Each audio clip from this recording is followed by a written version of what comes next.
اور اگر اسے نہیں سمجھنا تو میں اب اس سے بات کرنا بند کر دوں، کیونکہ باتوں کا اس پر کوئی اثر ہی نہیں ہے۔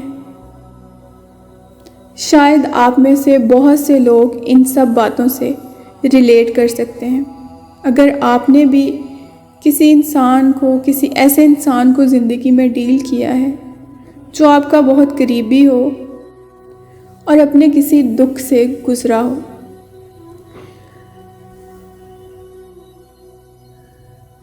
غم کسی ٹائم فریم کے ساتھ نہیں آتا، نہ ہی اس کا کوئی شیڈیول ہوتا ہے جسے دیکھ کر ہم یہ پتہ چلا لیں کہ اس کی مدت کب سے کب تک ہے۔ ایک ہی طرح کے لاس سے گزرنے والے مختلف لوگوں کی کبھی کبھی ہیلنگ جرنی بالکل مختلف ہوتی ہے۔ ہر انسان دکھ سے اپنی ایک الگ جنگ لڑتا ہے۔ وہ کہتے ہیں نا کہ گریف ایک یونیورسل چیز ہے، یعنی کہ دنیا میں شاید ہی کوئی انسان ایسا ہو جس پر کبھی غم نہ آیا ہو، لیکن ہاں یہ بہت پرسنل چیز بھی ہے، کیونکہ ہر انسان جو غم سے گزرتا ہے اس کی جرنی مختلف ہوتی ہے، اس کا تجربہ بھی مختلف ہوتا ہے۔ ان ساری چیزوں کو سمجھنے کی ضرورت ہے۔ ان ساری باتوں سے آگہی حاصل کرنا بہت ضروری ہے۔ ہم کسی کے خسارے کو مٹا نہیں سکتے، ہم کسی کے پیارے کو واپس لا نہیں سکتے، لیکن ہمارا رویہ اور ہمارے لفظ کسی کے دکھے ہوئے دل کی تھوڑی سی تسلی کا سامان ضرور بن سکتے ہیں۔ لوگوں کو اور لوگوں سے اپنے تعلق کو ایسے کٹھن مراحل پر وقت دیں۔ آپ کا وہ دوست یا عزیز جو اپنے کسی بہت پیارے رشتے کو ہمیشہ کے لیے کھونے کے بعد دکھ کی اتھاہ گہرائیوں میں گر چکا ہے، اسے واپس لانے میں وقت لگے گا، تو اسے وقت دیجیے، اس کی بات سنیے۔ ہاں آپ اکتا گئے ہوں گے، لیکن پھر بھی اس کی بات سنیے۔ وہ کہنا چاہتا ہے وہ ساری باتیں بار بار دہرانا چاہتا ہے جس سے اس کے پیارے کی یادیں جڑی ہیں۔ اسے تسلی نہیں ہوتی، اس کا دل نہیں بھرتا۔ اسے سنیے، اگر آپ اس سے واقعی محبت کرتے ہیں اسے سنتے رہیے، اور جب تک اس کا اپنا دل بھر نہ جائے اسے بولنے دیجیے، کیونکہ دنیا اس کے لیے فی الحال بیکار ہو چکی ہے، بے معنی ہو چکی ہے۔ اسے بس نظر آتا ہے تو وہ زمین کی گہرائیوں تلے جا کر سو جانے والا اپنا پیارا، اسے اور کچھ نہیں سوچے گا۔ ابھی اسے وقت دیجیے۔ اللہ تعالیٰ نے وقت کو بہت بڑا مرہم بنایا ہے۔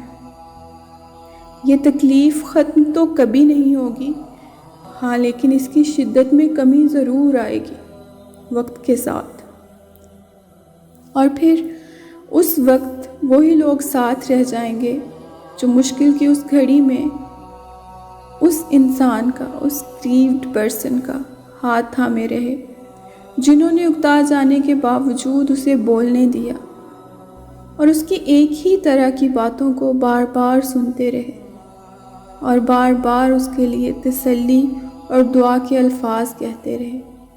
ساتھ بس وہی رہ جائیں گے، باقی سارے جھڑ جاتے ہیں۔ مشکل کے وقت میں ہی تو لوگوں کا پتہ چلتا ہے، کون ساتھ کھڑا رہا اور کس نے دامن جھاڑ لیا۔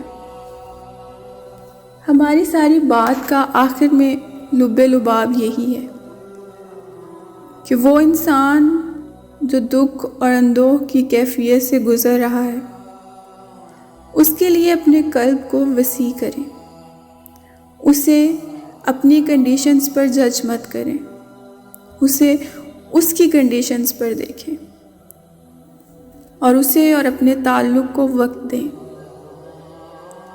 وقت بہت ساری چیزوں کو ٹھیک کر دیتا ہے، بہت سارے سوالوں کے جواب دے دیتا ہے، اور اگر جواب نہ بھی دے تو ان لاجواب سوالوں پر ہی ہمارے دل کو اطمینان دے دیتا ہے۔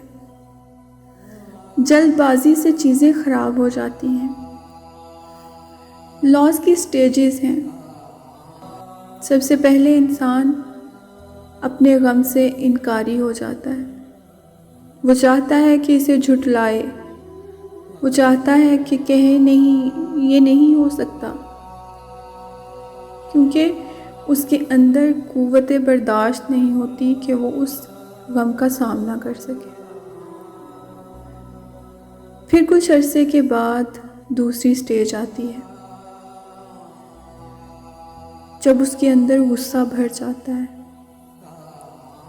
اسے لگتا ہے کہ میرا کوئی اپنا قصور ہے، کہیں کوئی کمی رہ گئی، میں کچھ کر نہیں پایا جو مجھے کرنا چاہیے تھا، میں اپنے جاتے ہوئے پیارے کو بچا سکتا تھا، میں اسے فلاں ہاسپٹل نہیں کسی دوسرے ہاسپٹل لے جاتا، میں نے تھوڑی دیر کر دی، میں تھوڑی جلدی کر لیتا۔ اینگر اور بارگیننگ، یعنی کہ خود پر، حالات پر غصہ کرنا اور پھر بارگیننگ کرنا اور سوچنا کہ اس طرح سے نہیں، اس طرح سے ہو جاتا تو شاید جانے والا نہ جاتا۔ بہت ساری باتیں ذہن میں آتی ہیں۔ انسان کو اس پیریڈ سے نکلنے میں بھی وقت لگتا ہے۔ تو وقت تو پھر چاہیے۔ ایک انسان نے دوبارہ سے زندگی شروع کرنی ہے، وقت تو لگے گا۔ آپ وقت دیجیے، اپنی مصروف زندگی میں سے نکال کر تھوڑا سا وقت، اور پھر اپنے تعلق کو بھی وقت دیجیے۔ میں سوچتی ہوں کہ کسی لاس کے بعد سب سے مشکل جرنی شاید اس لڑکی کی ہوتی ہو جو بیاہ کر غیروں میں گئی ہو، اور پیچھے اس کی فیملی، اس کے میکے میں سے کوئی پیارا ہمیشہ کے لیے اس دنیا سے چلا جائے۔ تو اس کے لیے واپس اپنی میرڈ لائف میں، اپنے ان لاس میں، اور اگر اس کے ہسبینڈ بھی براہ راست کوئی تعلق داری نہیں رکھتے، تو ان کے لیے اس کی تکلیف کو سمجھنا بہت مشکل ہو جاتا ہے، اور وہ لڑکی اس جگہ پہ اپنے آپ کو اس دکھ کے ساتھ بہت تنہا محسوس کرتی ہے۔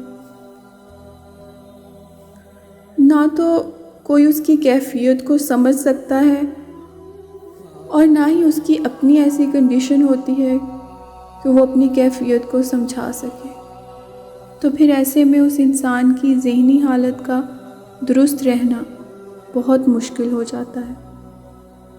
تو آپ کے پاس اگر کوئی ایسا انسان ہے تو اس کا خیال رکھیے۔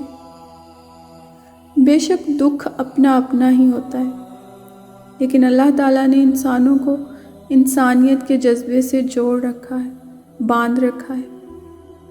ہم کسی کے دکھ کو شاید محسوس نہ کر سکیں، لیکن سمجھ ضرور سکتے ہیں۔ ٹوٹے ہوئے دل خالق کے نزدیک بہت پیارے ہیں۔ آپ بھی ان سے پیار کیجیے، انہیں سنبھال کر رکھیے۔ کہیں ایسا نہ ہو کہ ہم سے سوال کر لیا جائے کہ ہم نے اپنے پیارے کے مشکل وقت میں اس کا ساتھ کیوں نہیں دیا۔ اللہ تعالیٰ ہمیں اور ہمارے پیاروں کو ہر ناگہانی سے، ہر پریشانی سے، ہر تنگی سے اور ہر تکلیف سے محفوظ و مامون رکھے۔ ہو سکے تو دعا میں یاد رکھیے گا۔ دوبارہ کسی اور ٹاپک کے ساتھ حاضر ہوں گے۔ اجازت دیجیے، اللہ حافظ۔ تے دکھیے دی گل دکھیا جانے، تے سکھیے نو کی خبر، سجن جنہاں دے موت نے مارے، روندے تک قبر